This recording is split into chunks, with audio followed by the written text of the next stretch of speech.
They document these communities in a different way, and you can get stories that are often lost. Sometimes there are stories of people that weren't documented in the history because it's not the person that has the street or the building named after them. It's a different way to connect to history. It's very different than being in a museum or reading it online. Those stories are critical to what those places have become.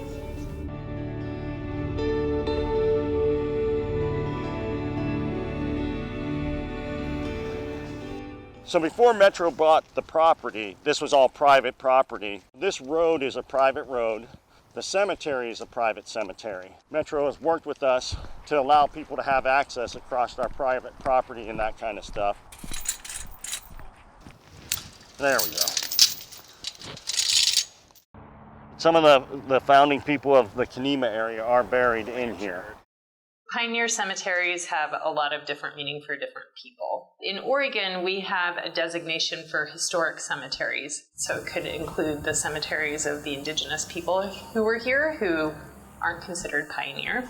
Currently, we have over 1,500.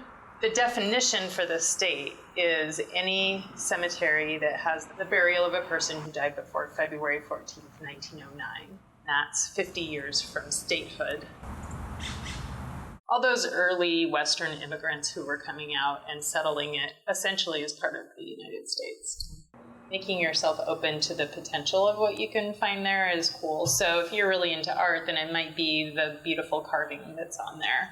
If you're interested in history, or genealogy, you might look at family groupings and try to track down. You can trace in a cemetery like who's related, and then you might find a name that matches one group in one area, and then there's one person off in another area, and that might be a sign of some family disagreements or things like that. Definitely social history. There's a really interesting cemetery down in Benton County called Mount Union Cemetery, and that was established by a Black man who had property in the late 1800s.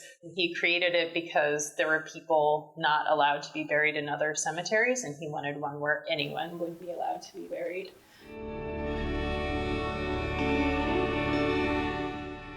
To get to heaven a shining one, walk an angel here.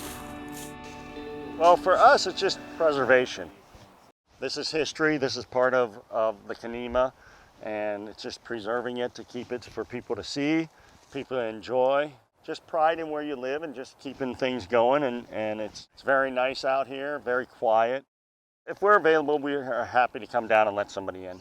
I'd say about 50% of them have family that are buried here, many generations past or something like that. The other 50% are just people that like history, like old cemeteries, and just want to come in and see what it's about.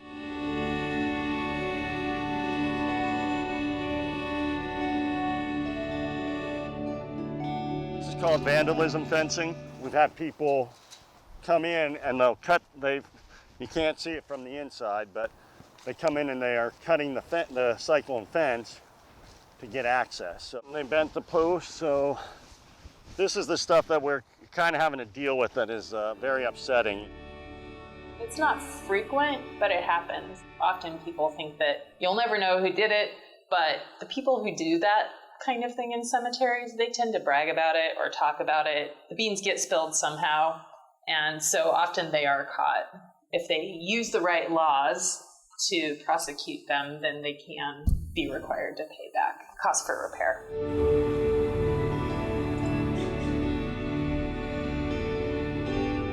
Building the network of people who care about these places is critical.